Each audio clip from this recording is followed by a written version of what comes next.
Ah, Miami. The sun, the beach, the boats, the gorgeous scenery. Except for today, here at Homestead Air Force Base, 20 minutes southwest. Obscenity. I know it when I see it. But I hadn't really seen it until Road and Track magazine's Larry Webster rolled up in this. The 2015 Dodge Challenger SRT Hellcat. It blurts and spits power, obscene amounts of power. This is no manifestation of clay gingerly molded by artisans and tested in a wind tunnel. This is a cinder block kicked through the wall of the wind tunnel, kicked by 650 pound-feet of torque and 707 horsepower. It's the most powerful, the most, yes, obscene factory production muscle car of all time. The product of rogue engineers within Dodge SRT. Beauty is also subjective. When I was a kid, the most beautiful posters on my wall were Farrah Fawcett in a bikini and an F16 Flying Falcon at takeoff. I never got to meet Farrah Fawcett, but today I get to meet the F16.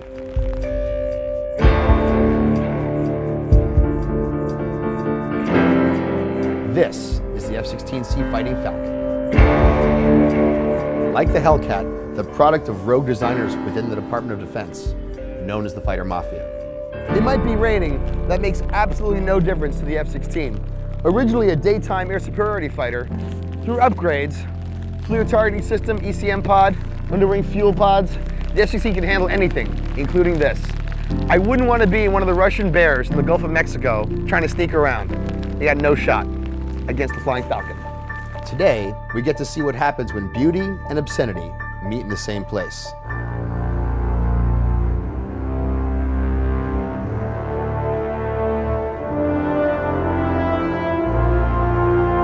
Beauty.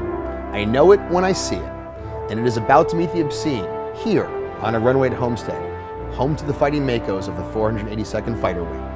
We're here because I'm not the only kid who grew up with posters of sports cars and jet fighters on the wall. So did Larry Webster. And so did Captain Scott Morris, call sign Blanks.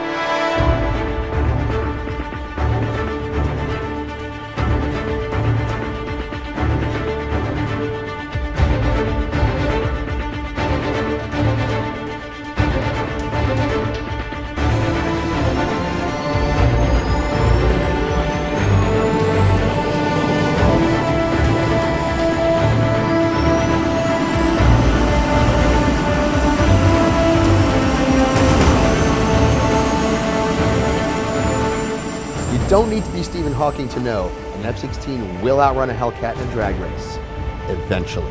A smart man, a man like Larry Webster, will tell you that the F-16 is slower off the line, and that the Hellcat is faster to a quarter mile. According to Dodge, according to Lockheed, 2,640 feet is the distance at which the F-16 will pass the Hellcat, in theory. If the temperature is just right, if the wind is just so. If the pilot throttles at precisely the right moment. If Captain Morris is having a good day. If Larry is having a bad one. And Larry is having a bad one.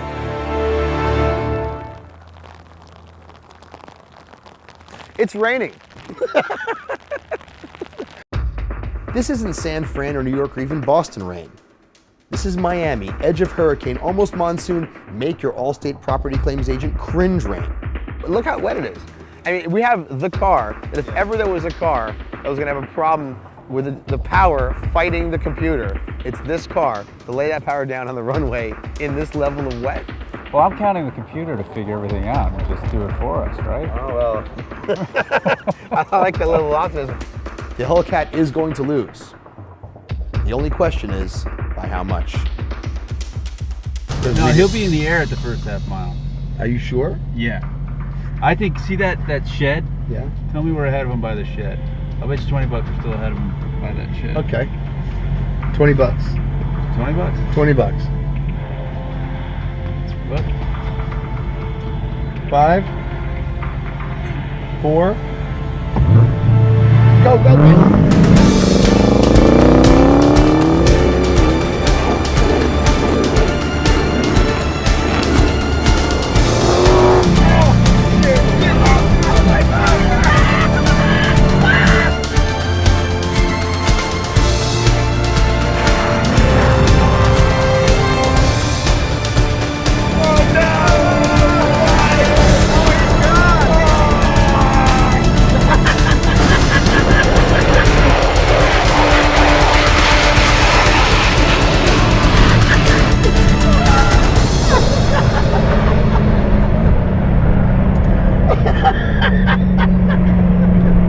By the end of the runway, the F-16 was doing 550 miles per hour, more than 5 times the Hellcat's 101. The betting man in me lost 20 bucks, but the kid in me won. This isn't the first time a car has raced a plane, but it's a first for me, and a reminder that childhood fantasies can come true. Such dreams inspire us to drive and to fly, and hopefully inspire the kids of today to design the muscle cars and fighter jets of tomorrow. As for the $22 million F-16, which just took off on a flight check, Captain Morris returned safely. To us, a treacherous flight through a 30-knot crosswind in a massive downpour. For Captain Morris, Friday.